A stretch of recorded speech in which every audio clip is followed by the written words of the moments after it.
Good morning everyone, welcome back to my channel. আশা করছি সকলে ভালো আছো, আমিও ভালো আছি। তো আমি হিমানি, আমার ছোট্ট ব্লগে তোমাদেরকে অনেক অনেক স্বাগত। তো আজকে আবারও একটা নতুন ব্লগে চলে আসলাম। তো সকাল এখন বাজে 7টা।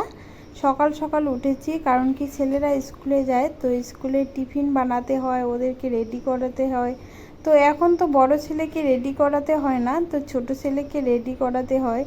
ও আবার একা একা শিখেও গেছে, তো ও একা একা রেডি হয় অনেক সময়। ঠিক আছে, তো ছোট ছেলে চলে গেল, ওকে দিয়ে এসে বড় ছেলের জন্য টিফিনটা রেডি করছি। যেহেতু ওদের লাঞ্চটা দুপুরে স্কুলেই হয়, তো সেই জন্য একটুখানি ভারী জিনিস দিতে হয়। তো আজকে দিলাম হচ্ছে ম্যাগি, ওপরে একটু শসা দিয়ে দিলাম। তো এদিকে দেখো ছেলের চলে গেল, আমি একটু বাইরেই দাঁড়িয়ে আছি। তো গাড়িটা চলে গেল। ঠিক আছে, আর আজকে দেখো সুন্দর রৌদ্র উঠেছে, তো খুব ভালো লাগতেছে, কারণ কি জামাগুলো মানে পুরো ভেজা। তো দেখো আমি একটু এখানে দাঁড়িয়ে আছি। তো চলো এখন যাব ঘরে। তো ঘরে গিয়ে তারপর বাকি ঘরে তো কাজ বুঝতেই পারো কি কত কাজ থাকে। তো এই যে দেখো এদিকে মশারি ছাড়াই রয়েছে, তো মশারি তুলবো, এদিকে সব কিছু অগোছানো রয়েছে, এগুলো একটু গুছিয়ে নেব।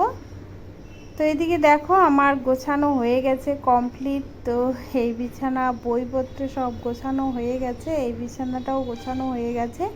তো এখন এই যে ঘর দুয়ার এগুলো একটু মোছামুছি করব। আর এদিকে দেখো ছেলের খেলনাগুলো কত সুন্দর করে সাজিয়ে রেখে গেছে। ঘর মুছে তারপর চলে আসলাম উপরে। তো দেখো চেয়ারের মধ্যে অনেকগুলো জামা কাপড় রয়েছে, তো ছাদ থেকে এনে এখানেই রেখে দিয়েছি, শুকায়নি। তো ভাবলাম যে না, আজকে রৌদ্র উঠেছে তো শুকোতে দেই। তো তো এখন শুকোতে দেবো। আর এদিকে দেখো আমাদের দোতলার কাজ এখনও হয়নি, জাস্ট প্লাস্টার করে রেখেছি। আর এখানে বড় ছেলে যে টিউশন পড়ে তার জন্য একটা টেবিল চেয়ার এগুলো রেখেছি। ঠিক আছে, তো চলো। আর দেখো এদিকে আমার উপরে রান্নার বাসন, তো অনেক দিন থেকে উপরে রান্নাই হয় না, তো বৃষ্টিও চলছে, তো এরকম করে রান্নাই হয় না। তো চলো, তো এখন ছাদে চলে আসলাম, জামা কাপড়গুলো শুকোতে দেবো। আর দেখো এখান থেকে দাঁড়িয়ে দাঁড়িয়ে দেখছি একটু হালকা হালকা হাওয়া বইছে, তো খুব ভালো লাগছে। আর দেখো এদিকে গাছগুলো এত সুন্দর হয়েছে, মানে কি বলবো, সবুজ একদম। তো জামা কাপড়গুলো শুকোতে দিলাম, আর এদিকে হচ্ছে আমি একটু আড্ডা দিচ্ছি।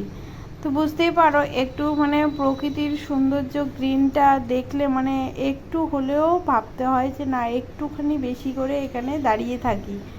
তো এদিকে দেখো আমার কলা গাছ হয়েছে, কলা গাছটা এদিকে পাশে একটা দাদা দিয়েছে, তো ওটাই কার্টুনের মধ্যে গেড়ে দিয়েছে। আর এদিকে কচু, তারপর এদিকে অনেক কিছু একটু করে আদা রসুন গেড়ে দিয়েছে। আর এদিকে দেখো এখানে একটা গাঁদা ফুল হয়েছে আপনার থেকেই, তো খুব সুন্দর হয়েছে গাঁদা ফুলটা। তো দেখো এখানে ফুলও চলে এসছে, তো খুব সুন্দর হয়েছে। আমি শুধু ছাদে উঠি আর এই যে গাঁদা ফুলটাকেই দেখি। তো চলো এখন হচ্ছে কয়েকটা ফুল ওঠাবো, তো ঠাকুর পুজবো আজকে সকাল সকাল। তো ফুল তুলে নিচ্ছি এখন। আর এদিকে আর এই ফুলগুলো না প্রত্যেক দিন ফোটে, তো খুব ভালো লাগে এই ফুলগুলো। অন্য কোনো ফুল না থাকলেও এই ফুলটা যদি প্রতিদিন ফোটে মানে পুজো হয়ে যায়। আর এইদিকে তুলসী পাতা নিচ্ছি কয়েকটা। আর জানো তো কালকে হচ্ছে বৃহস্পতিবার ছিল গতকাল, তো আমি ভুলে গেছিলাম, তো একদম আমের পল্ল দেওয়াই হয়নি। তো সেজন্য ভাবলাম যে না, আজকে শুক্রবার, তো ইউটিউবে শুনেছি, তো মোবাইলেই মানে এখানে শুনেছি, তো শুক্রবারেও নাকি আমের পল্ল দেওয়া যায়। তো সেজন্য ভাবলাম যে না, তাহলে আজকে আমের পল্লটা দিই। তো সেজন্য এই দেখো ছাদ থেকেই আমার আমের পল্লও নেওয়া যায়। তো একটা ছিঁড়ে নিলাম, পড়ে গেল। তো চলো আর একটা নিয়ে নিই। তো চলো এখন ঘরে গিয়ে ঠাকুর পুজবো স্নান করে তারপর। তো এদিকে দেখো স্নান হয়ে গেছে, তো এদিকে আমাদের বালু পাথরের দোকানে ওখানেই একটা আম গাছ আছে, তো সামনেই, তো আমাদের গলিটার মধ্যে সামনেই পড়ে গেল আমটা, তো খুব ভালোই হলো। তো এটা ঠাকুরকে দিলাম।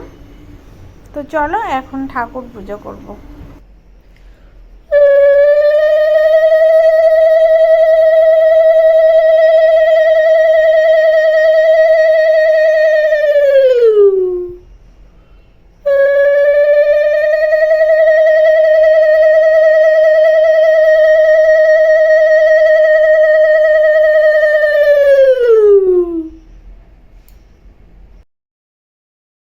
তো বন্ধুরা এদিকে দেখো পূজা হয়ে গেল, তো আমি এখন রেডি হয়ে নেব। রেডি হয়ে তারপর মানে একটু কাজে যাব বাইরে, তো স্কুটি নিয়েই যাব।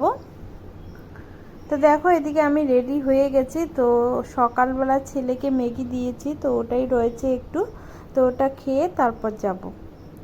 তো দেখো এদিকে ব্রেকফাস্টের জন্য আমি ম্যাগিটা নিয়ে নিয়েছি। তো ম্যাগি খেয়ে তারপর গেছিলাম কাজে। তো কাজ থেকে এসে স্কুটি নিয়ে এখানেই দাঁড়িয়ে আছি। তো ভাবলাম ছেলে আসবে, তো ছেলে চলে আসলো। আর এদিকে হচ্ছে দাঁড়িয়ে দাঁড়িয়ে একটু স্কুটিতে বসে এই দাদাটার সঙ্গে কথা বলতেছি। এই যে বালু পাথরের দোকান, আর এদিকে পাশে হচ্ছে পাশের বাড়ির ছাদ ঢালাই হচ্ছে। তো এখানে একটু বসে বসে আড্ডা দিচ্ছি। তো তারপর ঘরে চলে আসলাম। ঘরে এসে এখন এই যে আবার কাজকর্ম শুরু। তো রান্নাবাড়ি তো করতেই হবে তাড়াতাড়ি করে।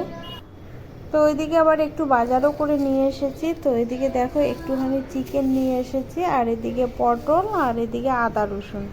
তো এগুলো একটুখানি নিয়ে এসেছি। তো ভাবলাম যে সবজি কয়েকদিন থেকে খাওয়া হচ্ছে, তো একটুখানি চিকেন নিয়ে এসেছি।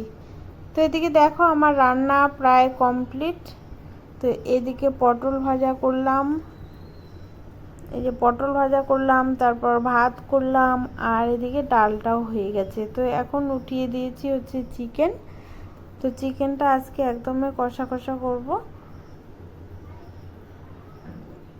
তো এখনই চিকেনটা উঠিয়ে দিলাম। তো আজকে পুরোটা তোমাদেরকে দেখালাম না, কিভাবে রান্না করলাম, অন্য একদিন সুন্দর করে তোমাদেরকে রান্নাটা দেখিয়ে দেবো।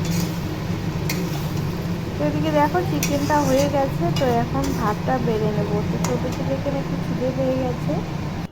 তো দেখো এদিকে ভাত বেড়ে নিয়েছি, চিকেন, ডাল, পটল ভাজা, লেবু। তো আজকের দুপুরের লাঞ্চে এটাই রইলো। তো চলো এদিকে ছেলে স্নান করে বসে পড়েছে খেতে। তো চলো আজকে আর বাড়াচ্ছি না, আজকের মতো এখানেই শেষ করছি। দেখা হচ্ছে তোমাদের সঙ্গে নেক্সট ব্লগে। তো আজকের ব্লগটা যদি ভালো লাগে লাইক করো, কমেন্ট করো, আর অবশ্যই সাবস্ক্রাইব করো। তো চলো তোমরা সবাই ভালো থাকো, সুস্থ থাকো। আজকের মতো টাটা।